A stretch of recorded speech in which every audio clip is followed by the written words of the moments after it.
Hello, my name is Nicholas Prendergast and I'm a junior at Oklahoma State. Today, my TED Talk will be about how and why we should get America COVID vaccinated by spring 2021. Through my unique approach, the biggest challenge we face right now is one of the biggest challenges we have faced as a country.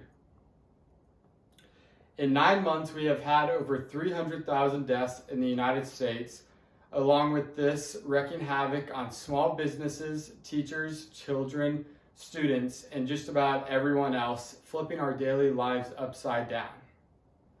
My proposal, which I will outline, is to vaccinate enough of the population to get us to herd immunity by spring 2021, utilizing a very dynamic yet attainable solution.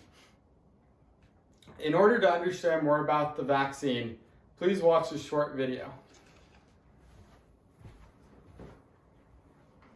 So it turns out getting an interview with a scientist who is actually working on a coronavirus vaccine is really hard. I've been rejected left and right. It's actually a good thing. I'd rather have them working on a vaccine instead of talking to me. But I did speak with Dr. Jeffrey Baird. He is a certified pathologist at the University of Washington and helping to recruit test patients for Moderna's phase 3 trial of this new vaccine. This is the great public health challenge, not just of our generation, but of many generations. So how exactly does this vaccine work?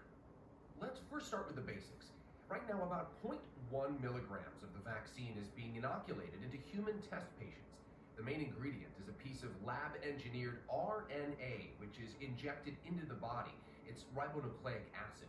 The RNA has an instruction manual of sorts that's given to human cells so they can begin to create spike proteins, just like the ones you've seen on the outside of coronavirus. Those red protein spikes allow it to cling to and hijack certain cells. But if our own cells are taught how to build these spikes, they can fend off the coronavirus on their own and prevent infection. And hopefully, the body is learning how to create antibodies so it can continue to fight off the virus on its own. But the early trial, they need 2 doses. So your immune system is really good when you first get exposed to something, and then you remind it later, about a month later, and you give it another dose. Interesting side note, Dr. Baird points out that a lot of test patients are showing similar symptoms to COVID-19 after they get the vaccine. They had aches in their arms where they got the shot.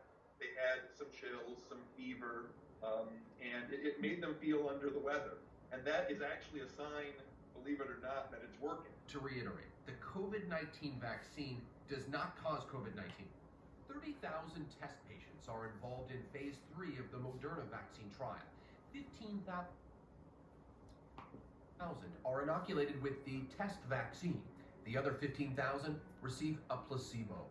It sounds strange, but scientists actually hope to see some of the placebo test subjects naturally stumble onto the virus out in the community and even become infected.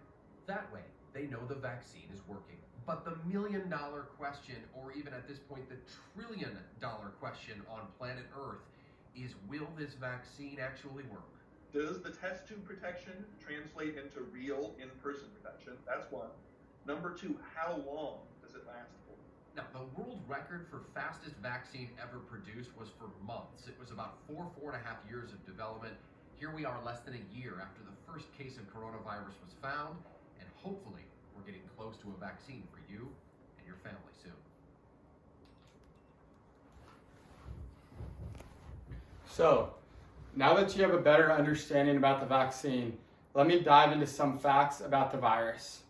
According to NBC, 53% of people want to receive a COVID vaccine, whereas 74% of frontline workers want to receive a vaccine. According to CBS News, when the first round of stimulus checks went out, there was a total of $2.2 trillion sent out in those checks. What these checks did for the people was help give struggling people a boost while helping the economy and small businesses. A study by the Washington Post showed that 1 out of every 8 people didn't have enough to eat during the week or didn't know when they would get their next meal. Furthermore, the number of jobs lost is 2.6 million, which is more than doubled the number seen in 07-09 during the Great Recession.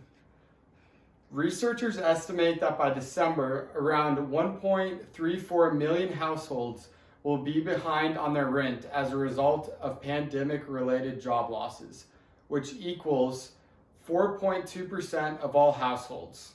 Altogether, they owe $7.2 billion, averaging $5,400 a house. Personally, this pandemic has affected my everyday school life, from attending Oklahoma State University to now attending Zoom University. Since this pandemic started, I haven't found myself on campus one time this whole semester. Instead, I have been doing everything through my computer. I have found this to be quite the struggle and have found that I am not getting the same experience I have gotten in years past. The United States population is roughly 320 million people, and there has been roughly 11 million positive cases to date, which equals 3% of the population. Experts have estimated that in order to reach herd immunity, which is 60 to 70% of the population, that needs to be vaccinated is 200 million people. In conclusion, my proposal will cost approximately $300 to $400 billion. If we paid 200 million people $1,500, this would be on a first come, first served basis. We will also use large stadiums to distribute the vaccine. 3 weeks later, individuals will be given the second dose the same way. The first time you receive your vaccine, you will receive a wristband. Upon completion of your second shot, your wristband will be taken and you will receive your stimulus check. The reason I think this will work is simply because people in desperate need of a second stimulus check are in desperate need of a second stimulus check. This will incentivize them and bring our country back to some sense of normality.